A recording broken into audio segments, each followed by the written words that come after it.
ব্যর্থ হলো ইসলামাবাদে অনুষ্ঠিত ২১ ঘন্টার ম্যারাথন শান্তি আলোচনা। আর তার পরপরই মধ্যপ্রাচ্যে যুদ্ধের দামামা বাজিয়ে ইরানের উপকূলে কঠোর নৌ অবরোধ কার্যকরের ঘোষণা দিল যুক্তরাষ্ট্র। সোমবার সকাল থেকেই কার্যকর হতে যাচ্ছে মার্কিন সেন্ট্রাল কমান্ড বা সেন্টকমের এই বিশেষ সামরিক পরিকল্পনা। এই পদক্ষেপ বিশ্ব তেলের বাজার ও ভূ রাজনীতিতে কী প্রভাব ফেলবে তা নিয়ে এখন চরম উদ্বেগ। কূটনীতি যখন ব্যর্থ, তখন বল প্রয়োগী পথ। প্রেসিডেন্ট ডোনাল্ড ট্রাম্পের এমন অনড় অবস্থানের প্রতিফলন দেখল বিশ্ব।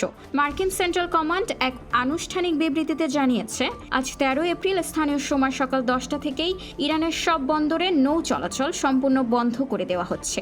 মার্কিন এই অবরোধের আওতায় কেবল ইরানের নিজস্ব জাহাজ নয়, বরং পারস্য উপসাগর ও ওমান উপসাগরের ইরানি বন্দরে যাতায়াতকারী বিশ্বের যে কোনো দেশের বাণিজ্যিক জাহাজের উপরই নিষেধাজ্ঞা কার্যকর হবে। মূলত ইরানের অর্থনীতির মেরুদণ্ড পুরোপুরি ভেঙে দিয়ে দেশটিকে মার্কিন শর্ত মানতে বাধ্য করাই ওয়াশিংটনের মূল লক্ষ্য।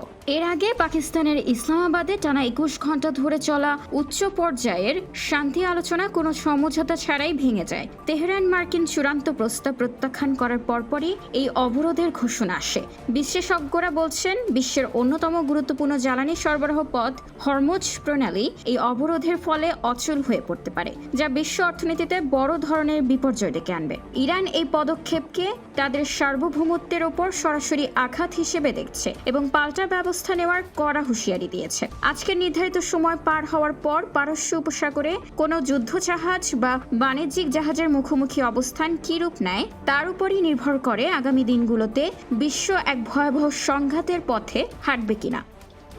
খোলা কাগজ, ঢাকা।